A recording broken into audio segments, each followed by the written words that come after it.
Normally, people like to ask you why.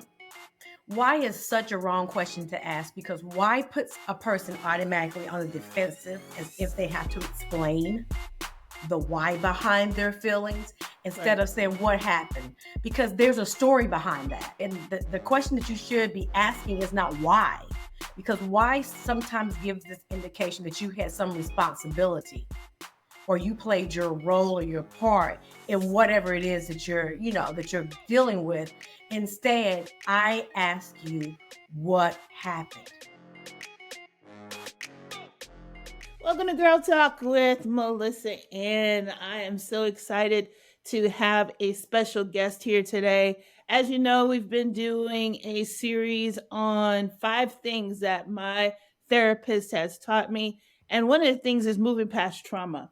So, Anissa is a trauma coach, and she is going to talk through. Our title this morning is Trauma Sucks. I wrote it down. How to let go of Anissa. Yo, shit. We are excited to have you on Girl Talk today. Tell the audience, the listeners, a little bit about yourself and some of the things that you do as a trauma coach. Well, I like to say I'm the hardest working person in Georgia because I ain't gonna claim it in the world, but I am doing so many things at one time. I am a published author. I am a coach, obviously, and I've been coaching for a lot of years. But back in, of course, everybody likes to say COVID, but seriously, COVID was kind of like that turnaround. Like I need to get more defined with my coaching. Like, I love life coaching, don't get me wrong, but I like to work with people who have problems other than, oh, I'm going to my high school reunion and I don't know how to handle, seeing people that I didn't like in high school. Not Right. that that's not valid, but that's not where my wheelhouse is because I am too a survivor of trauma. So it kind of hits me from a personal level.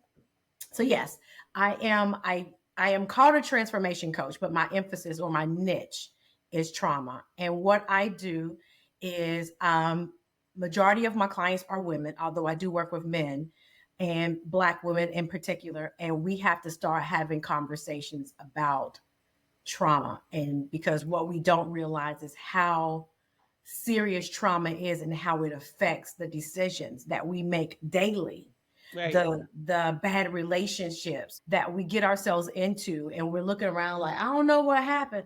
Baby, it's because you have a pattern of choosing these men or women who are not checking off any blocks of what you ultimately want. So let's double click right there. What does that mean? If you don't know what you want, I like to refer to it as the Golden Corral buffet. People go to Golden Corral because they don't know what the hell they want to eat, but they want to have a variety of everything to eat. So you're gonna get your roast beef, you're gonna get your fish, your chicken, you're gonna get everything that you could want. You Right. can't date like that. But people in trauma date like that. They have no idea what they want. So that means that you're going to get whatever is coming to you. So I'm a proponent of energy. If you have no baseline for what you want, that means all the energy that's out here in the universe is coming towards you, and you're going to get whatever comes towards you because you have not defined what you like. That's interesting. And so trauma plays a part in you not understanding what it is that you like. Yeah. So what are some of the ways that people can kind of figure that out? Obviously coaching, Mhm. but when you're having those coaching conversations, what are some of the things that you're asking? What are some of the questions that you're asking and how do you get to the root cause? I go back to the beginning. Like, we can't fix or repair or get over anything in life if we don't know the origins of where it came from. Right. So I like to ask my clients what happened. And normally people like to ask you why. Why is such a wrong question to ask? Because why puts a person automatically on the defensive as if they have to explain the why behind their feelings instead Right. of saying what happened? Because there's a story behind that. And the story and the question that you should be asking is not why. Because why sometimes gives this indication that you had some responsibility or you played your role or your part in whatever it is that you're dealing with. Instead, I ask you what happened. And from that question, you get a plethora of reasons ranging from I was sexually abused at 3 years old. I Right. was raped at 6 years old by my father. I had my first child at 13 years old. Mm. And if those are the basis of what you are growing up seeing, that you have to identify as love, as someone caring about you, or you have an absent mother or an absent father, then you have gotten the first introduction to abandonment. So when people have this feeling of abandonment, they want to hang on to everything that comes their way because they don't want to feel that feeling of being alone. And then you have fear because once again, they kind of feed into each other. They're like the Siamese twins. You have fear, you have an abandonment. So when you fear losing something, once again, you're going to put up with shit that is not for you. You're going to be in relationships that are, there is no benefit in it for you at all. But it beats being alone. I remember hearing as a kid younger of older women say, half a man is better than no man. And I think in our community we instill like stupid sayings like that. And people don't realize that again, that all ties back to trauma, would you say? I haven't met anyone yet that had trauma that I couldn't say your mom had trauma, your grandma had trauma, Yeah. your auntie had trauma.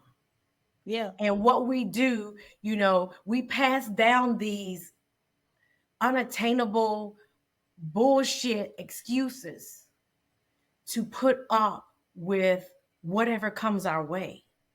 Whereas we are not teaching our little girls that standards are just that, standards. Anything below this, sorry. Because then we have to now defend you got an attitude, oh, you think you too good.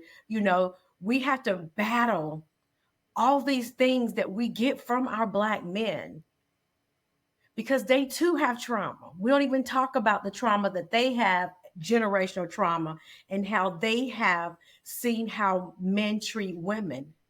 And it's like a Yeah. trickle down effect or the domino effect.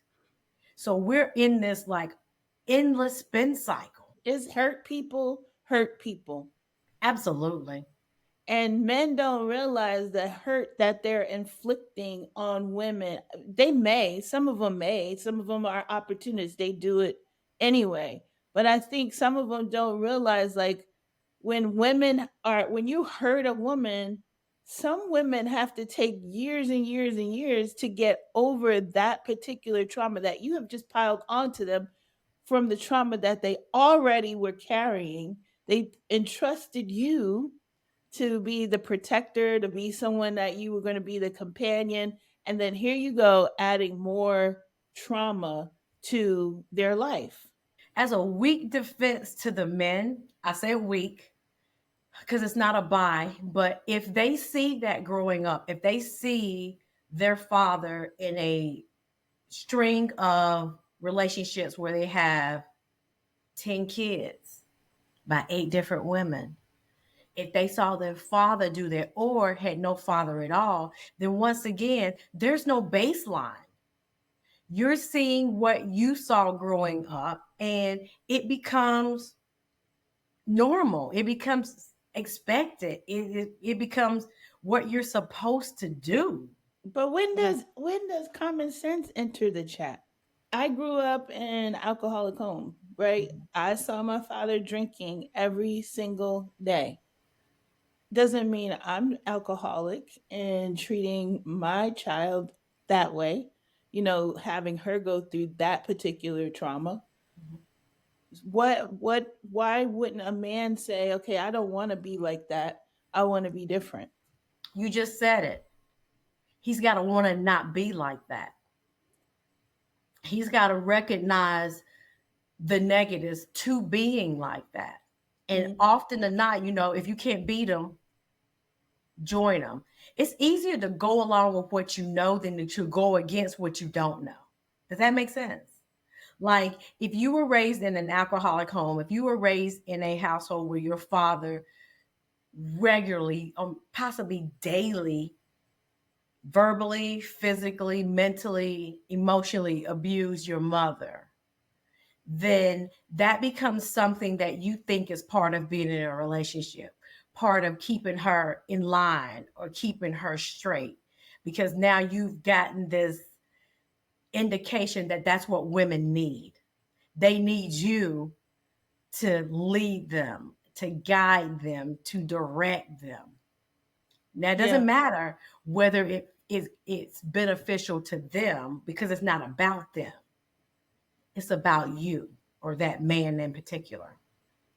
But we've got to get to a point where we have to set aside this notion that we have to have someone.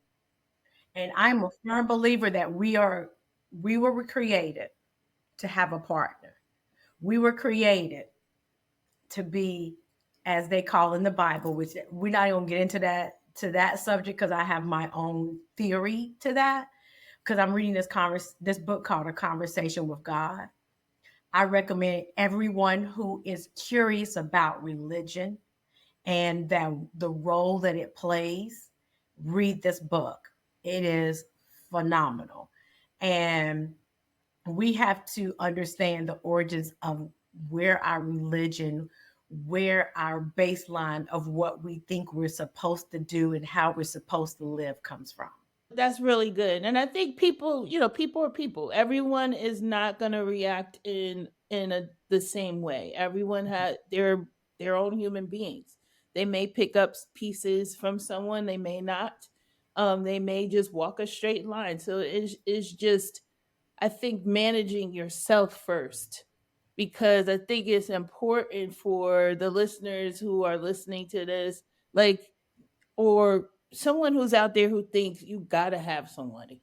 So no matter what that person, if that person isn't the right fit for you, just as long as I have somebody snoring next to me, I'm good. But they're bad for you.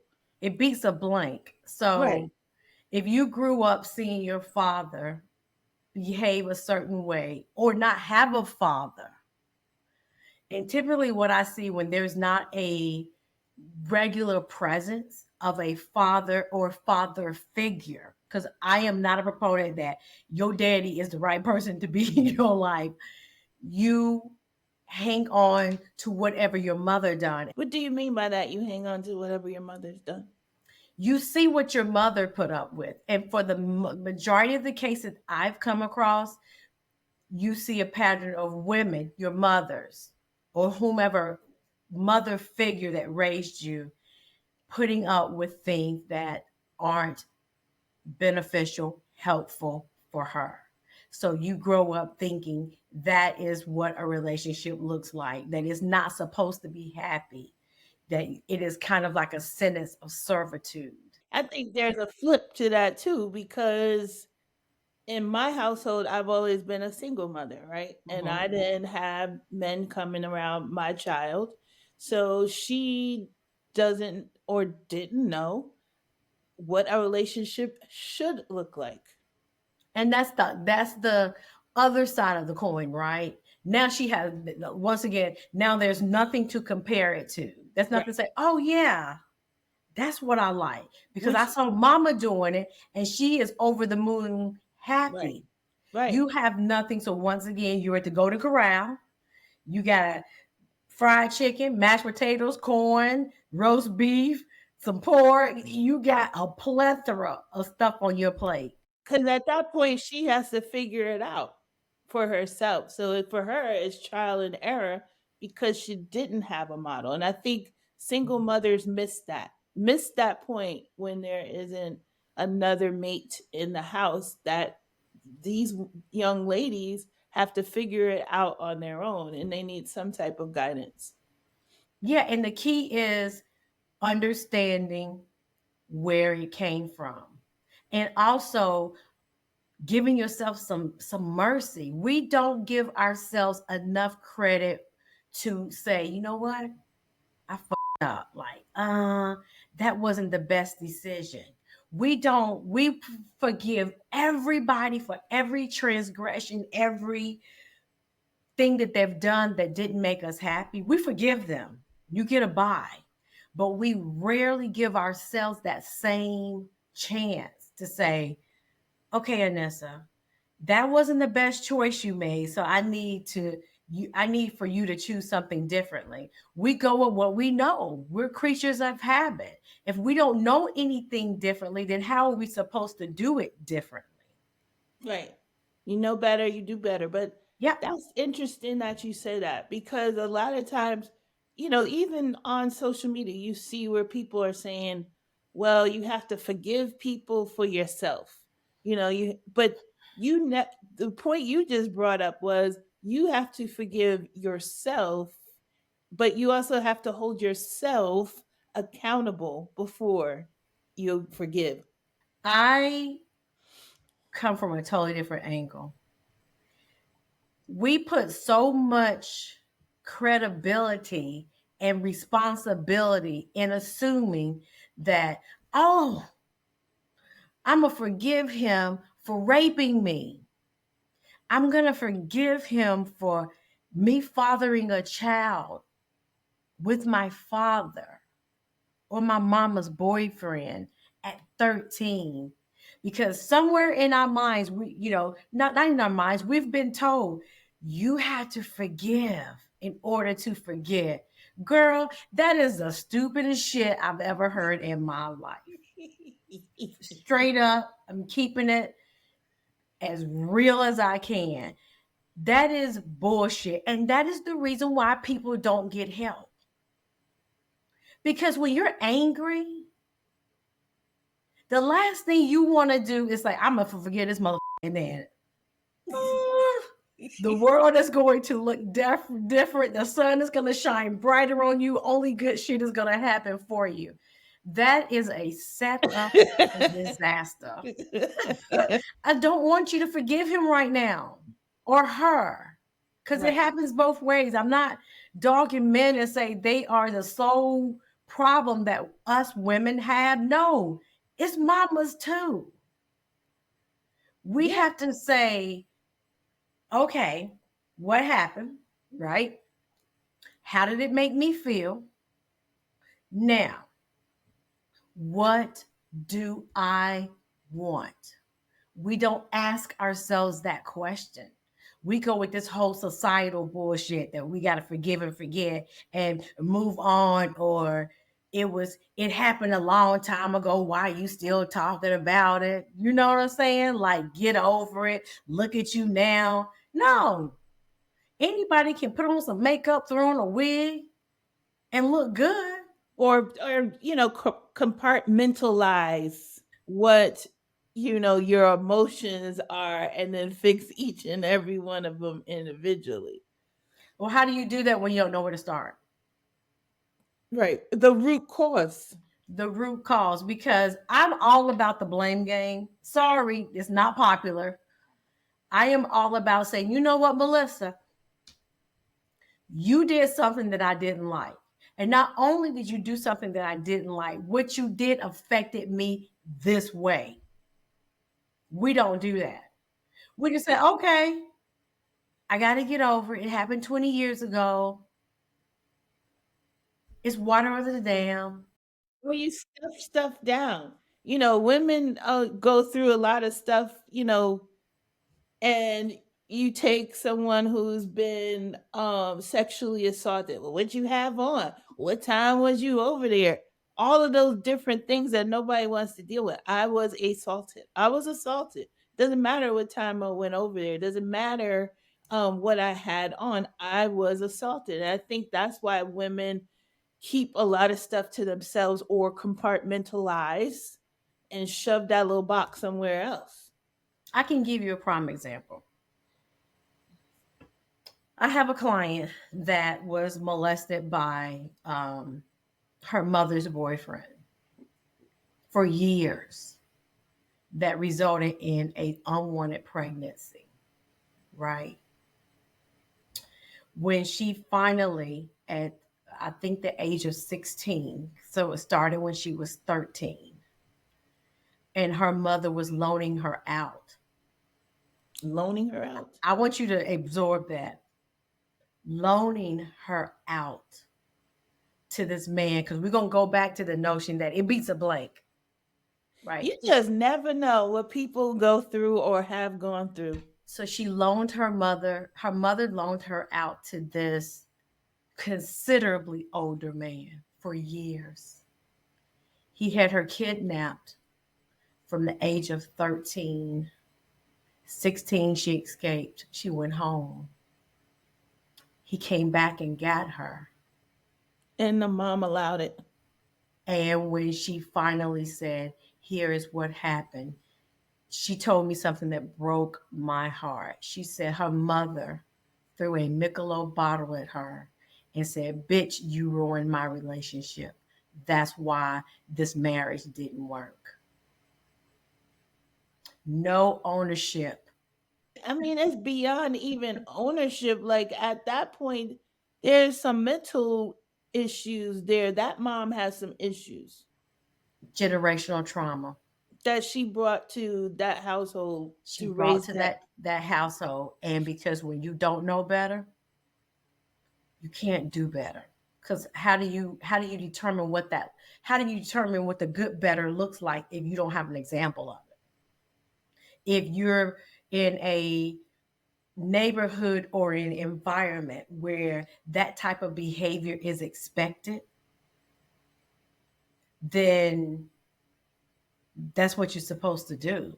It's like, okay, it's like going to a Beyonce concert, right?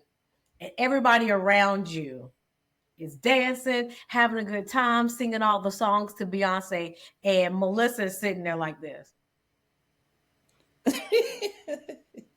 That probably was Eventually, what are you going to do to fit in?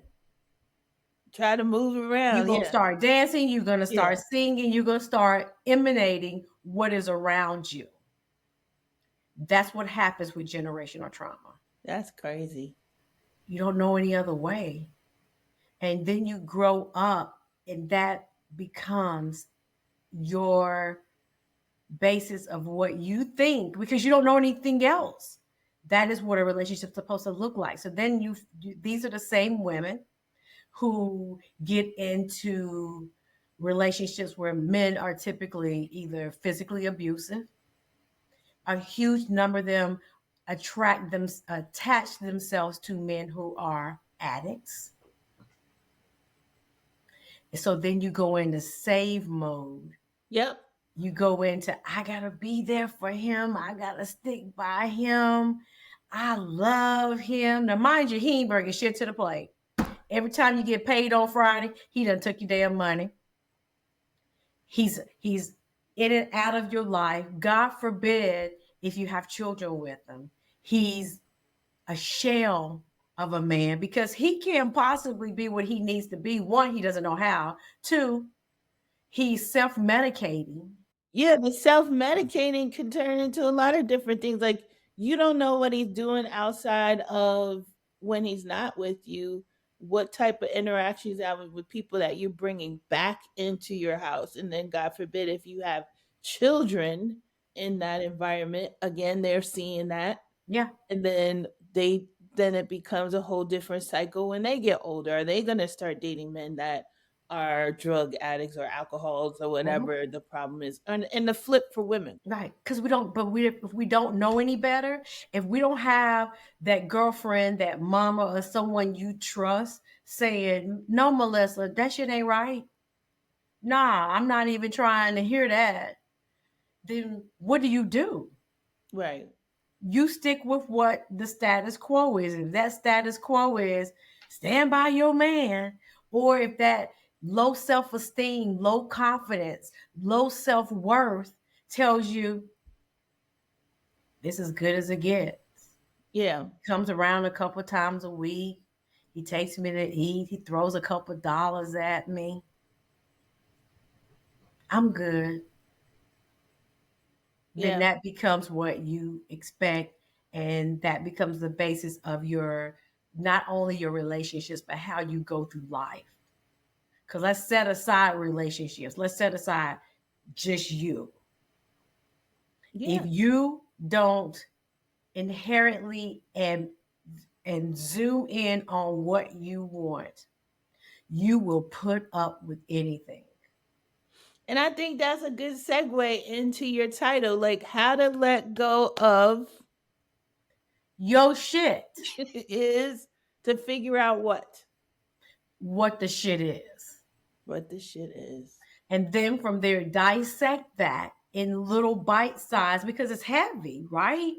You, a lot of people have memories that they've suppressed for 20 and 30 years, not on purpose, but that is how our brain and the universe and God's infinite wisdom saying, you know what, Melissa, you went through some shit. Right now, I don't think you're ready for that. So I'm going to put that in your back here in the back of your mind and your subconscious. And when I think you're ready for it, then it becomes a conscious thought. Then the hard part is, do you want to know? Do you know how many people don't want to know? They don't, because they don't want to bring up that pain. Like you have to go through that work and bring through the pain. And that's where I think, again, I'm not a coach or a therapist, so I don't know. I can only speak for myself. But if you bring up that pain, like you have to deal with it. And that's like, I would equate that to turning on your stove. You see that it's hot, it's red, the eye is red, and saying, let me see just how hot it is. Mm-hmm. And you touch it. Yep. Because those memories, though, that pain, that disappointment is devastating, to where you're like, I don't, I'm not going there. I'm gonna keep living my life. It's not all bad. There are glimmers and pockets of happiness and hope. I'm gonna hang on to that because I don't want to face the reality of what is in front of me. So I'm gonna go through life. I'm gonna be blind as hell. I'm gonna push it to the side and I'm going to pretend, because that's all it is. It's an act, Yep. that it doesn't exist or that I'm over it. I love to hear women would say, "Oh, I'm over that. That didn't really affect me." Oh, really? So let's talk about your relationships. Let's talk about your professional endeavors. How are those going? Because all these things play into each other. If you don't know who you are, if you're not able to definitively identify your wants and your desires and your needs, that is going to affect everything you do in life. You're not going to go for that promotion at your job because you don't think you deserve it, or you don't think that you're good enough, or you won't even try for it. I always talk about the rocks in the backpack that you're carrying. That's just another rock, and you're piling them up and piling them up, and that soon you drop a pebble in that bad boy, you might go off on somebody at work. The snapping point. And typically, when you're at the snapping point, that's when all hell hits it hits it, and you going for whomever. The downside to that is, typically speaking, the person who deserves that energy, girl, they gone. They gone. That man that fucked you over for 20 years is gone. They don't went on keep And they going. ain't thought about They you. they, they They not have not. you. Nope. You are a distant memory. Yep. You are a bleeping time. You're that speed bump that's trying to make you slow down, and then you speed up and you go about your damn day. Yep, holding on to that, and then skipped on off in the sunset, moved on to the next chick. Or you want vengeance, or you that's where anger comes in. So what I do with clients is, like I said, I go back to the beginning, and depending on the client, I do timeline therapy. And what timeline therapy technique is, we got to go back to the beginning. So you're in somewhat, because I'm certified hypnosis. So you're somewhat in a hypnosis state. Now, let me stop myself. People have this misnomer from back in the day. I don't know if you recall this, because I'm 51, so I might be telling my age, that in hypnosis, you had that old white man with that pocket watch Mm-hmm. swinging it back and forth, and it's like, you are getting Yeah. sleepy, and then you're doing all this crazy shit because you're unconscious, and this voice tells you to jump on one foot and you're jumping, or tell no, that is not real. That is not hypnosis. That is TV. Hypnosis, you are keenly aware of what you're doing. And what it does, it gets you to a relaxed state, to where when you're focused on a particular event, or try to determine where that event started, you're kind of, I compare it to, like, if you're in a plane, you're going to trip and you get far up and everything below you, the houses and everything looks really tiny. You're looking above that situation that has already happened, and you're telling me what happened in that situation. Tell me what that room looks like where that man took your innocence. Tell me who that face, describe that face of that person that hit you for the first time. Tell me what it looks like. Now tell me, in the same instance, if you can, if possible, where was there some type of example of happiness? What did that look like, if it existed? Now, let's take that feeling, because now you at least know what it feels like. You can identify it and see how, when you have those thoughts, those negative thoughts creep into your head, how we can also conjure up that feeling of when you were loved by your auntie, or you were loved by your grandmother or your grandfather. Let's see what that looks like, and see if we can have you now reframe and readjust the feelings to now focus on what felt good as opposed to what felt bad. So that's a good segue. How can people find you and take advantage of your services? Well, my website obviously is called blendedlikeuscoaching.com.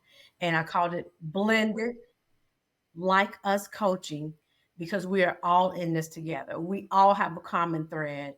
I have white clients, I have black clients, I have male clients. Trauma doesn't care who the fuck you are. It Right. doesn't care your educational background. It doesn't care how many degrees you have. It doesn't care how much money that you have in the bank. Yep. Trauma transcends any ethnicity. So blendedlikeus.com. And I'm And on Instagram, and I do videos on TikTok. And I actually have on Facebook a private, for a reason that it's private, Facebook group called Trauma to Triumph. trauma to And triumph. I love Trauma that. to Triumph. So each month I do a free, obviously, meetup, and we focus on a different segment of a workbook I have called Uncover Your Spark. And if your listeners are interested in that, let them get in contact with you or me directly, however that works out, and I'll send them the free copy. And they Okay. can join the group, or they can do it solo. I obviously recommend joining the group because we do once a month Facebook Live, to where you can join in and have this intensive conversation, because we've got to understand who we are. We don't know who we are. We do. We do. Understanding who you are is key. And the last point, your book. Do you want to talk through any of your books? So, of course, I have a series of books. 26 years ago, when I started writing, actually longer than that, but I was in the thick of my trauma. I recognized that it was trauma, And 26 when I had a nervous breakdown and thought heavily about committing suicide. I had a 2-year-old son. I was married. And for just, I don't know, I'm going to say now, looking back, the best thing that could have happened to me. I remembered being sexually molested by two relatives from the time that I was about 10. Mm-hmm. And Melissa, when the bricks came piling down on me, and I remembered every nasty, disgusting detail of what they did to me. Who would want to live beyond that? Because I thought, I'm not good enough to raise my son. I'm not good enough to be a wife to this man. And I'm better off not here. So that was my first time of saying, okay, Anissa, I think it's time for you to go ahead and tap out. 26 years old. And I went through a series or a number of therapists, not coaches, therapists, because back then in the early 2000s, we didn't coaches. Well, in the black community, face it, back then, if you said something about therapy, you was crazy. Girl, they said that's some white shit. Yeah, you crazy. Don't be out That's there what white people do. airing our dirty laundry. What you out there airing our dirty laundry for? Or my mama would say, put on your big girl drawers. I don't know what the fuck that means. I don't even want to ask her because the shit don't even matter. Right? Put on your big girl Go drawers sit down and get over somewhere. it. Okay, I'm gonna tell you this. If the answer to your trauma, excuse me, was to say get over it, then nobody would need help. It would be like this. I'm over it. Right, That right, doesn't happen. right. It just doesn't happen. So that I do see a push and a movement in the right direction to where Black women and men are seeing the importance of talking about it. Yes, now. Yeah. So again, they can find you at blendedlikeus.com. Blended Like Us Coaching. blendedlikeuscoaching.com. So make sure you go check out Anissa, reach out to her on Instagram as well. Yes. I think you could base upon this conversation that you will be someone that is going to be in good hands from a Yes. coaching perspective and has lived it, walked the walk, and able to guide you through. So, Yeah. any what I'd like you to do before we sign off here is you have these beautiful words behind you. Pick Yes. pick a phrase to end us. This is not a green screen. This this is my office, and this is what I look at, and what I try to be intentional to do every day. So you have love. That's the basics. And I'm not talking about loving somebody else. Start with you. And you're beautiful. Enjoy the ride. We put so much stress and pressure on ourselves that we don't enjoy life. We don't give it a chance. Think about you're driving down the street that you go down, let's just say every other day or twice, a couple of days a week. How often are you present and you're looking around you and seeing the houses, seeing whatever it is that you're seeing? We are on this direct path trying to get from point A to point B that we never take the time, or rarely take the time, to embrace, be present with what is around us. That's a good point. I think I'll end with that. Enjoy the ride. Enjoy it. It's tough. It's hard. It shouldn't have happened to you. And what I want to leave everybody with that has ever dealt with any type of trauma, and also understand, trauma does not mean sexual. Trauma is any traumatic event that has adversely affected you. So I don't want your listeners to think, oh, well, I don't have any trauma because I wasn't sexually abused. Trauma is anything that you are still at the ripe old age of 30, 40, 50, 60, that you're still carrying around like a ball and chain to your ankle. And it is affecting and determining majority of the decisions that you make. Yep. Enjoy the ride, folks. But get go see somebody like Anissa. So Anissa, Yes.